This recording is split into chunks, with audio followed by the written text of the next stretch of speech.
जैसे ही शारदा प्रमोशन पाके सासू माँ बन गई, वो बस कूटनीति चलना शुरू कर दी। दोनों बहुएं अमृता और अनामिका से घर का सारा कामकाज करवाती थी, 1 मिनट विश्राम करने नहीं देती थी और बात बात पे अधिकार जमाने लगी थी। दिन ब दिन उनकी ये सारी हरकतें बढ़े ही जा रही थी। एक दिन बगीचे में चेयर लगा के अखबार हाथों में लेके सासू माँ शारदा पढ़ रही थी। बड़ी बहू हाथ में टूथब्रश और पेस्ट लेकर बगल में ही खड़ी थी और छोटी बहू अमृता दूसरी तरफ हाथ में तौलिया लेकर खड़ी थी। करीबन आधा घंटा बीत चुके थे। दोनों बहुएं अनामिका और अमृता इसी तरह शारदा का इंतजार कर रही थी। फिर दोनों बहुएं धीमी आवाज में सासू माँ के बारे में कानाफूसी करने लगी। मुझे नहीं पता था कि सासू माँ इतनी बड़ी बेवकूफ होंगी दीदी। मुझे लगा था कि अधिकार जमाने के लिए वो हमें परेशान करती है, पर ये तो उससे भी बुरा है। अब कौन से भगवान आके हमें बचाएंगे बताओ? भगवान पिताजी के रूप में आएंगे बहन। उसकी बातें सुन के अमृता के दिमाग में ससुर जी का ख्याल आने लगता है। पिताजी अब कहाँ है? सासू माँ मुझे दीदी को पिछले आधे घंटे से इस तरह से खड़ी करके अखबार पढ़ रही है। कृपया आप आके हमारी जान बचाइए। जब वो इस तरह से विनती कर ही रही थी, प्रसाद जो बिस्तर पे लेटे हुए थे, अचानक से वो सरक जाते हैं। मेरी बहुएं मुझे याद कर रही होगी। मेरी राक्षसी पत्नी पता नहीं उन्हें क्या दिक्कत दे रही है। इस तरह से सोचते हुए वो अपने बेडरूम से हॉल की तरफ आते हैं। वहाँ उन्हें शारदा और बहुएं दोनों ही नहीं दिखे। फिर वहाँ से दरवाजे से निकल के बगान की तरफ आते हैं। वहाँ वो देखते हैं उनकी पत्नी बगीचे में बैठकर अखबार पढ़ रही है और दोनों बहुएं अगल बगल खड़ी हैं। देर न करते हुए जल्दी से प्रसाद वहाँ पे जाते हैं। ससुर जी को देखते ही मानो दोनों बहुओं में जान लौट आती है। वो दोनों ही बहुत खुश हो जाती है। बहुएं, तुम लोग जाके गर्मा गर्म 2 कप चाय ले आओ। हाँ हाँ जाओ बहू, मुझे तो अभी मुंह भी धोना है। सुनते ही दोनों बहुओं का मुंह उतर जाता है। अब चूंकि कुछ करने का नहीं था, इसलिए दोनों बहुएं आगे गई और सासू माँ उनके पीछे पीछे गई। हॉल में एक कदम रखते ही शारदा वहीं पे रुक गई और जाके सोफे पे बैठ गई। दो बहुएं होके भी क्या फायदा, ऊपर देखो जरा, चारों तरफ मकड़े के जाल लगे हुए हैं। बहू अनामिका, झाड़न लाके जाओ सारे मकड़े के जाल हटाओ, और अमृता तुम आओ मेरे साथ मेरे कमरे में। ऐसा कह के शारदा उसे अपने कमरे में ले गई। वहाँ जाके अलमारी से सारे कपड़े निकाल के वो चारों तरफ फैला दी। अमृता खड़ी खड़ी देखती ही रह गई। अब तुम खड़ी खड़ी मेरा मुंह क्या देख रही हो? जब तक मैं नहा के आती हूँ तब तक इन्हें इस्त्री करके रखो। ऐसा कह के अमृता से तौलिया लेकर वो बाथरूम में चली जाती है।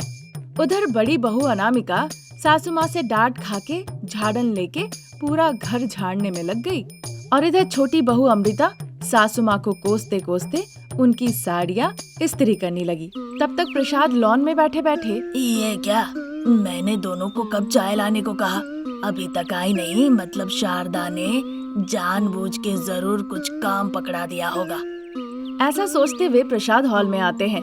देखते हैं बड़ी बहू झाड़न लेके पूरे घर के मकड़े का जाल हटा रही है और जैसे ही बेडरूम के तरफ झांक के देखते हैं तो देखते हैं कि अमृता बैठ के साड़ियाँ इस्त्री कर रही है। ऐसे तो नहीं चलने वाला, बहुओं को सुझाव और सलाह देनी पड़ेगी।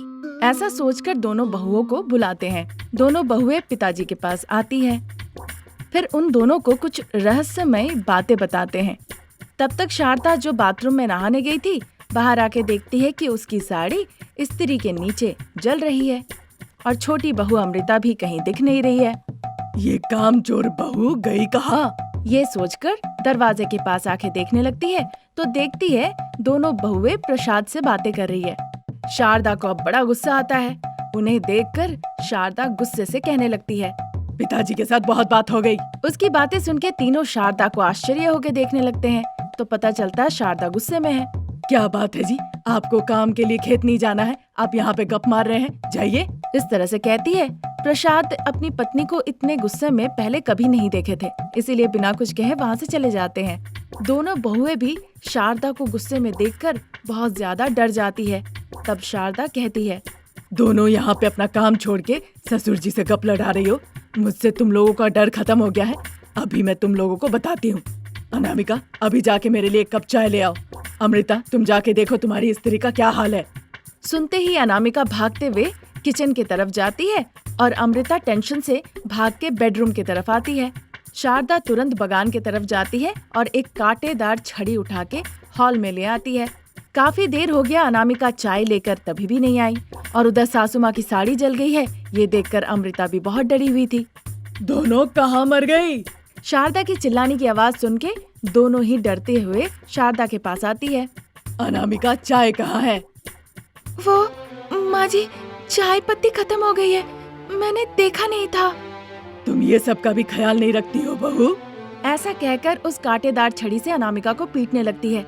अनामिका धड़ाम से नीचे जाके गिरती है। ये देखकर अमृता डर के मारे कांपने लगती है। वो हाथ जोड़ के शारदा के सामने विनती करने लगती है।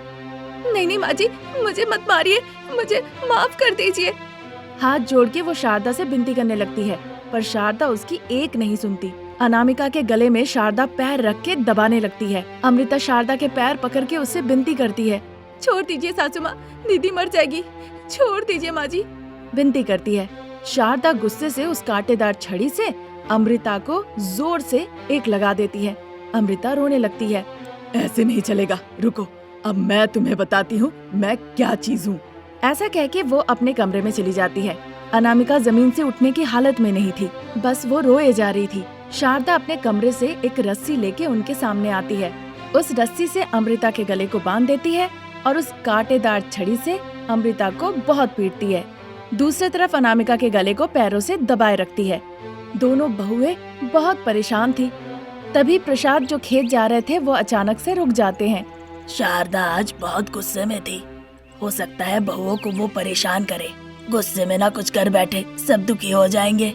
प्रसाद भागते हुए घर लौट आते हैं। प्रसाद जिस बात से डर रहे थे वही चीज दोनों बहुएं के साथ घर पे हो रही थी।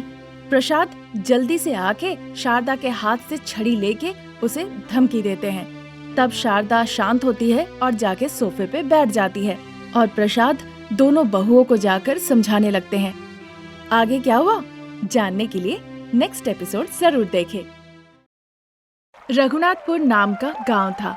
उस गांव में शारदा अनामिका सास बहू रहा करती थी। उन्हें मछलियाँ पकड़ने आता था, इसलिए मछलियाँ पकड़ के बेचा करती थी। सासू माँ शारदा नदी किनारे खड़े होकर जाल फेंकती थी और मछलियों को पकड़ के उन्हें टोकरियों में रखती थी। अनामिका टोकरी के पास बैठ जाती थी और बातचीत करती रहती थी। बहू, इस तरह खाली बैठने के बदले जाल फेंक कर तुम भी तो थोड़ी मछलियाँ पकड़ सकती हो। अरे बाप रे, समझौता तो समझौता है। इस समझौते से अगर इधर उधर जाऊं या फिर वादा तोड़ूं तो आपने कहा था कि आपके लिए मौत समान होगी और मैं बिल्कुल नहीं चाहती हूँ माँ जी कि आप इतनी जल्दी चल बसे। तुम्हारी इच्छा है बहू, तुम चाहती हो ना मैं जिंदा रहूं? हम मछली पकड़ने के अलावा भी एक समझौता कर सकते हैं। हम इसे घर पे ले जाएंगे, वो अच्छा रहेगा ना? मैं वो समझौता पहले ही कर चुकी हूँ। अब मैं ये कह रही हूँ अपने दोनों हाथों को जाके नदी में जरा डुबाओ। वो सब मैं नहीं कर सकती हूँ माँ जी, क्योंकि मुझे समझौता बहुत पसंद है और हमारे समझौते के मुताबिक आप नदी में जाल फेंककर मछलियाँ पकड़ेंगी और उसके बाद उन मछलियों को मैं ठेले में रखूंगी और उन्हें ले जाकर बेचूंगी। यही थी ना माँ जी? बिना दिमाग लगाए मैं वो समझौता कर दी थी, तुम नहीं आई थी इसलिए। अब वो समझौता की क्या जरूरत है माँ जी? उसकी बातों पर दुखी होकर शारदा फिर मछलियाँ पकड़ने लगती है और फिर धीरे धीरे पूरी टोकरी भर जाती है। बहू, अब मेरा काम हो गया, अब तुम अपना काम करो। शारदा के कहने पे अनामिका उस मछली के टोकरी को अपने सर पे उठा के घर के तरफ चली जाती है। घर के पास रखा हुआ ठेले पे उस मछली की टोकरी को रख के वो बेचने निकल जाती है। फिर गांव में घूम घूम के वो मछली बेचती है। वो जो पैसे कमाती है उसके साथ उसके पति भी कुछ पैसे जोड़ते हैं और इस तरह खुशी खुशी जीवन बिता रहे होते हैं। ऐसे ही दिन बीत रहे थे। फिर जैसे ही गर्मी आ गई, गर्मी की वजह से सारा बोर, तालाब और सारे जल स्रोत एक साथ सूख गए।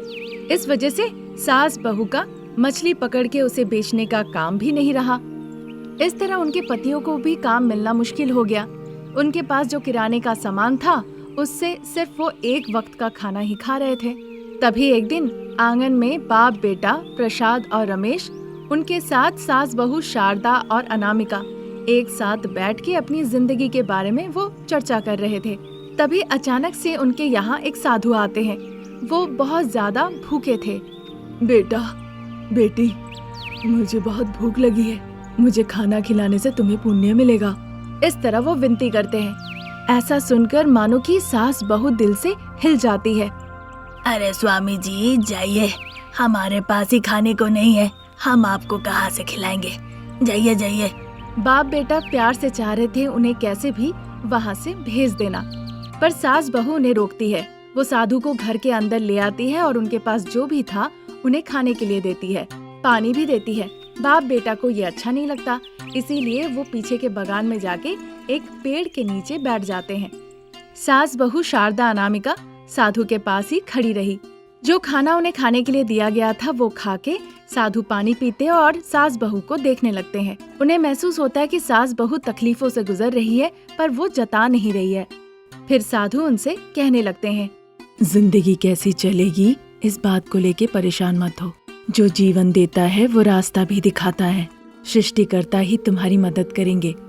अभी मैं तुम्हें एक मंत्र बता रहा हूँ। जब भी ये मंत्र तुम लोग जाप करोगे, जो भी दिल से मांगोगे वो तुम्हें मिल जाएगा, क्योंकि तुम लोगों का दिल साफ है। इसीलिए तुम लोगों के साथ अब से सब कुछ भला ही होगा। फिर उन्होंने एक मंत्र सास बहू को 3 दफे बताई। सास बहू ने भी 3 दफे उस मंत्र को दोहराई। सास बहू का मन शांत हो गया। फिर वो साधु वहां से चले गए।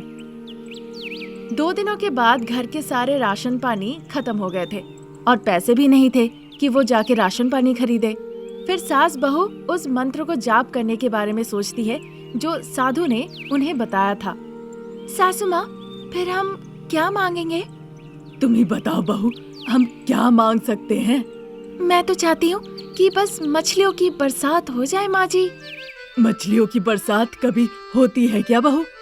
साधु जी ने बताया था ना, हम जो भी मांगकर उस मंत्र का जाप करेंगे वही होगा। इसीलिए अब हम मछलियों की बरसात के लिए मंत्र जाप करेंगे। मछलियों की बरसात होगी तो हम क्या करेंगे? अगर मछलियों की बरसात होती है तो माँ जी हम उन मछलियों को पकड़ के जाके बेचेंगे। फिर बेचकर जो पैसे आएंगे उन पैसे से हमें जो चाहिए हम खरीद सकते हैं। फिर तो बहू ये मछलियों की बरसात की तरकीब अच्छी है। ऐसा कहने के बाद सास बहू आंखें बंद करके हाथ जोड़ के साधु के बताए गए मंत्र को जाप करने लगती है। उसी के साथ सास बहू के घर में मछलियों की बरसात होने लगती है। ये देखकर सास बहू बहुत खुश होती है। मछलियों की बरसात देखकर बाप बेटे बड़े आश्चर्य होते हैं और उनके मुंह खुले के खुले ही रह जाते हैं। सास बहू बारिश में भीगते हुए जाती है और सारी मछलियों को इकट्ठा करके एक ड्रम में लाके उन्हें डाल देती है। इस तरह मछलियों से ड्रम भर जाता है। फिर सास बहू मंत्र पढ़ के बारिश को रुकने के लिए कहती है। फिर सास बहू मिलके उस साधु के बारे में सोचती है और उन्हें दिल से धन्यवाद कहती है। अनामिका, हमारे समझौते के अनुसार ये मछली लेकर ठेले में तुम बेचने के लिए जाओगी, याद है ना? माँ जी, जब बारिश हो रही थी तो हम दोनों गए थे ना मछलियाँ पकड़ने, तो अब हम दोनों जाके इन मछलियों को बेच आएंगे। फिर देर किस बात की, चलो। शारदा के कहने पे वो मछलियाँ ठेले पे रख देती है। शारदा अनामिका ठेले को ढकेलते हुए मछलियाँ बेचने के लिए चली जाती है। ताजी ताजी मछली सिर्फ 200 रुपए में, आओ बाबू आओ। मछली लीजिए मछली, ताजी ताजी मछली सिर्फ 200 रुपए, आइए मैडम आइए। इस तरह सास बहू कहते हुए ठेले को ढकेलते हुए मछलियाँ बेचने लगती है। जैसे ही उनकी आवाज मछली प्रेमियों के कानों तक पहुँची, सभी लोग ठेले के पास आ गए और अपने पसंदीदा मछलियाँ उनसे लेने लगे। सब एक एक आके पैसे देते हैं और सास बहू के पास से वो अपने पसंदीदा मछलियाँ खरीद के ले जाते हैं और उन सारे पैसों को सास बहू अच्छे से रख लेती है। फिर जब तक सारी मछलियाँ नहीं बिकती है वो घूमते ही रहती है। कमाए हुए पैसों से वो घर का सामान खरीदती है, घर लौट के खाना पकाती है। सब मिलके स्वादिष्ट भोजन करते हैं और खुशी खुशी जीवन बिताने लगते हैं। ये स्टोरी अगर आपको पसंद आई तो हमारे चैनल को जरूर सब्सक्राइब करें। Thank you for watching.